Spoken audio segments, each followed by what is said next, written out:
Hey everyone, welcome back to the Movie Studio. Today I'm here with a brand new video for you guys. I'm going to be talking about Cobra Kai Season 6, Episode 2, and it is called The Prize. So I would say this episode had a lot of filler in it. Definitely out of the five, it felt like more of a lighthearted, humorous episode. I personally enjoyed it overall. I especially liked the character development of Johnny in the episode. And I also liked all the Kreese stuff, especially that opening scene with the flashback. I thought was really cool. The college stuff was all kind of filler, but it did kind of set up some arcs and also kind of bring closure to characters from the past. So I'm going to start off with the Johnny stuff. So basically, their house, the pipes burst, the apartment. So Johnny is starting to like look for a house to rent. They come across this really nice house, but the realtor doesn't trust Johnny because his family sounds sketchy and he's not really stable. Um, and Chosen tells him like use Miyagi-Do in your heart. And I thought Chosen and Johnny are such a great duo, and I love seeing more of their bonding and connection. And I feel like Chosen is able to get that Miyagi-Do inside of Johnny in a way that Daniel can't. Because Daniel and Johnny just have so much history that like every interaction they have is just some sort of tension.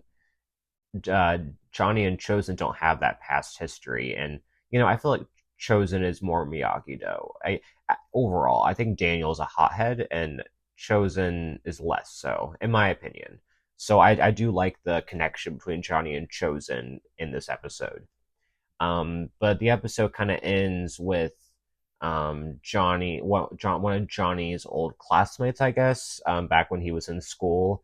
Apparently, he owns a lot of houses and he's selling them, and he offers to sell one to Johnny if he can get like a steady income. So he gets a job at LaRusso Auto. So this is a great setup for like some fun scenes at LaRusso Auto. Now with Johnny and Daniel working together, I'm sure there's going to be more tension between them, but that's just a part of their relationship. It's always going to be that way. But really seeing Johnny provide for his family was a highlight of this episode because we've seen him really neglect Robbie a lot, um, and him and Carmen have had some rocky waters, but now he kept saying like, oh, the Saikai Taika will bring money in, but you don't know that. Like you could fail miserably at the Saikai Taika. I don't think they will, but you can't just hope for something like that. It's just nothing's guaranteed in that type of world, in the tournament world. So I'm glad Carmen told him, okay, like we need something for right now, and he put forth the effort to rent a house. Now this doesn't really go anywhere, unfortunately. I would like to see them move out of that apartment, but then again, the apartment has so much nostalgia. I mean, since day one, um, the apartments, it's just there's just something so special about it. So maybe they'll stay there forever. I don't know. I feel like they'll probably end up moving into a bigger house, though.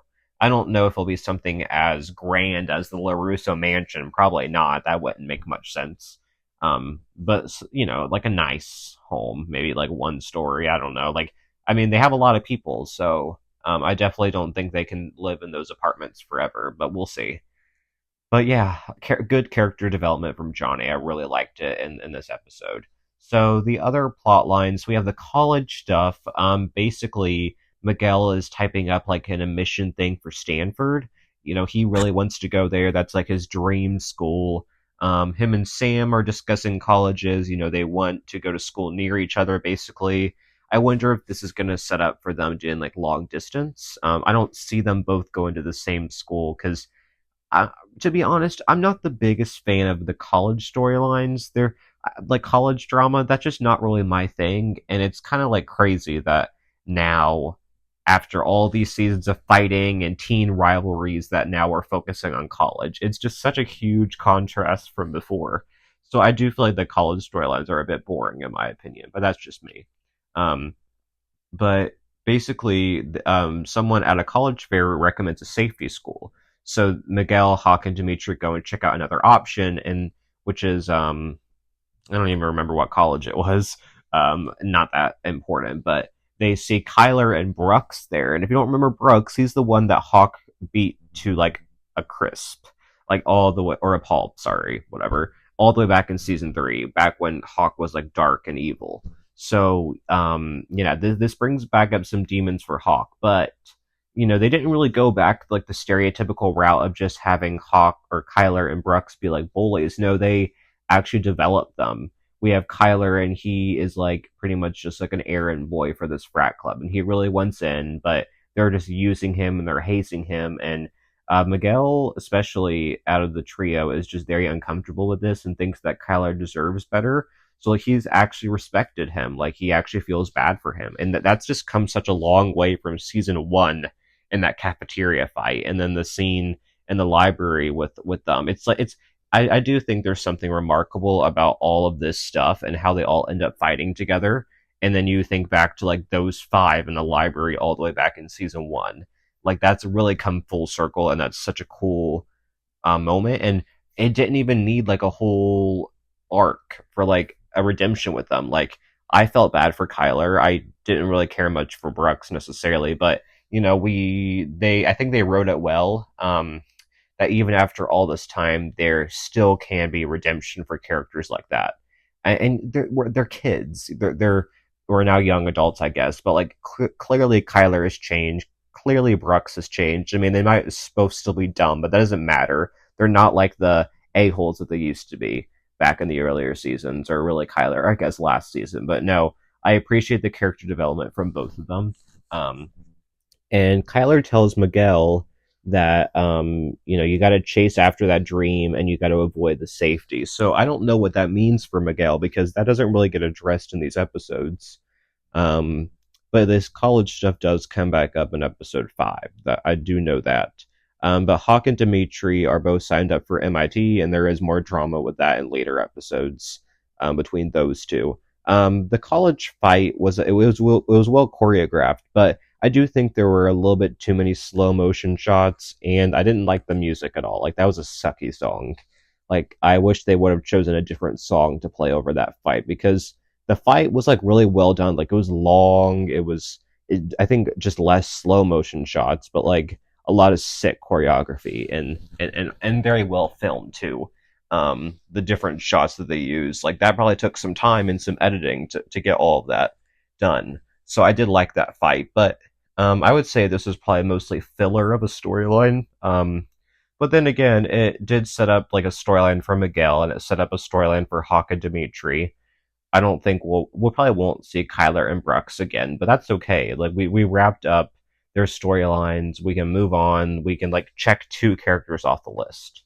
And the one thing about these 5 episodes is that they're very nostalgic, and they have a lot of callbacks. Just in these 5 episodes, we have a reference to Dutch, we have a reference to Allie and Aisha, and then we have Kyler and Brooks. So like they're doing a good job, and I'm assuming we might see some of these characters or at least get more mentions of them later on in the season.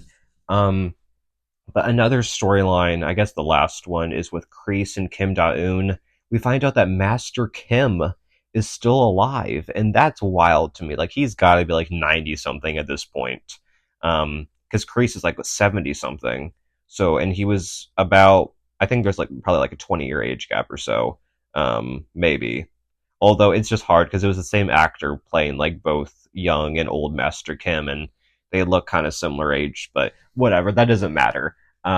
Basically, Kreese is trying to convince Master Kim for his dojo to compete in the Saikai Taikai. But Master Kim is very against it, and he doesn't think Kreese is worthy of the Cobra Kai name anymore, especially after everything that happened in the past. Sorry.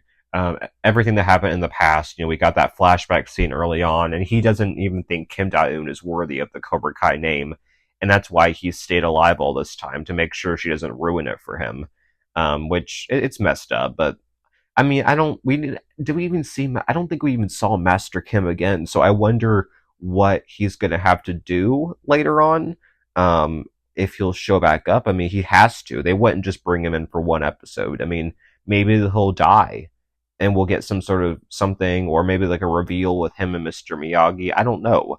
We're gonna have to wait and see on that. But basically, he sends Kreese out on a journey to bring him back a knife to prove himself, basically.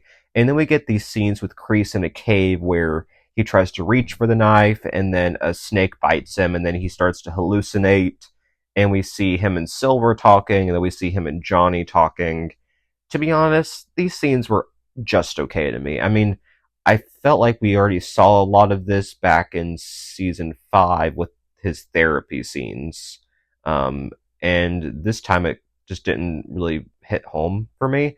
I mean, him and Johnny fought, which we've already seen that so many times, it's nothing that surprising or new or fresh to me.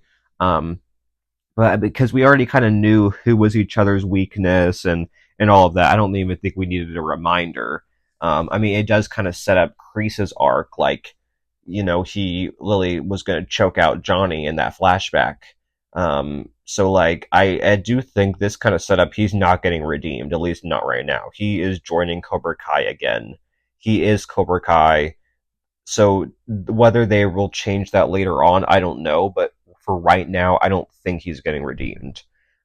Maybe there will be some sort of reconciliation with Johnny and Tori. Beyond that, I don't think so. And even that, I'm iffy on. We'll see. It's going to be interesting with Kreese what happens. But he does bring back the knife for Master Kim, and he has proved himself. And now Cobra Kai is going to compete in the Saikai Taikai against Miyagi Do.